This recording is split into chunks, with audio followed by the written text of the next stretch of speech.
Hello everyone, welcome back. iOS 15.8 is out now. Today in this video I'm going to show you how to fix the iOS 15.8 is not showing under software update on your iPhone. Then do the following step. So without wasting any time, let's get started, and before start please do like, share and subscribe.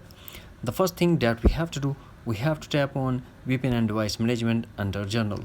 Here we have to check the list if there is any beta profile installed. Then we have to tap on the beta profile and remove the profile first. After that, hopefully you will get rid of this issue. If not, then move to other solutions. The next one is we have to launch settings. Here we have to tap on Journal and tap iPhone storage and make sure that iPhone is not running out of space.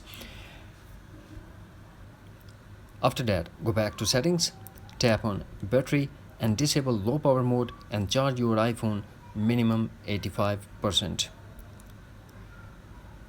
Then we are going back to settings and force close all the apps that are running in the background and force restart your iPhone according to your iPhone model.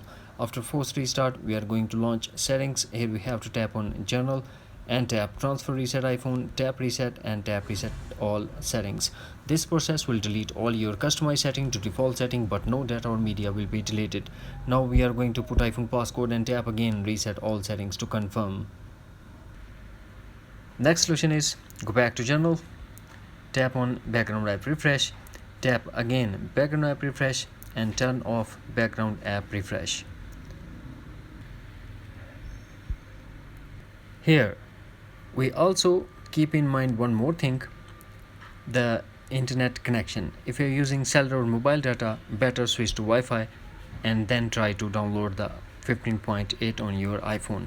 That's it. Hopefully friends, you found this video helpful, so please do like, share and subscribe. Thanks for watching. Take care. Bye bye.